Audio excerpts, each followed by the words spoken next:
كل حاجه خطواتها هتاخد معاك وقت، هتاخد معاك مجهود، هتاخد معاك حاجات دي كلها. تمام، مش في يوم وليله، مش في يوم وليله هنجح، مش في يوم وليله. لا، ممكن في مره تيأس، انا بالظبط. تعبت، انا مش قادره ودي اكمل. المشكله، ان احنا بنيجي في نص الطريق وبنيأس.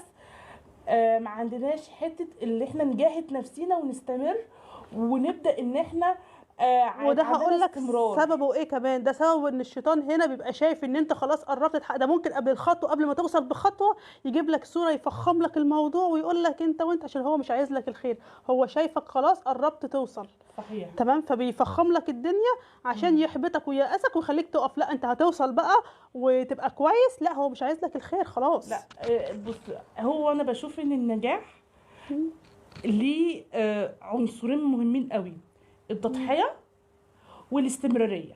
بالظبط. هضحي بكل حاجه انا بحبها. بمعنى ايه؟ ان انا مثلا، اي حد بيحب ان هو يقعد كده وينتخ ويقعد يفتح نتفليكس ولا شاهد نتفليكس، ولا اي تلفزيون حتى ويقعد العادي ويقعد بالظبط يتفرج. كده، يقعد الملذات، المتعه، بالظبط. الوقت، منطقه الراحه. انت هتضحي بده، هتضحي بده. وفي نفس الوقت لازم يبقى عندك صبر واستمراريه. لازم تجاهد نفسك بقى. ما احنا مش هنقعد ان احنا نقول ايه احنا بالظبط. عايزين ننجح، وفي نفس الوقت احنا مش عايزين نضحي. لا، ومش مش هشتغل يوم واحد على نفسي انا كده خلاص المفروض انجح، تاني اه يوم لا انا ما نجحتش بقى، ما حصلش حاجه، انا كده تعبت خلاص، انا مش هنفع، انا هفشل. بالظبط. لا. لا يعني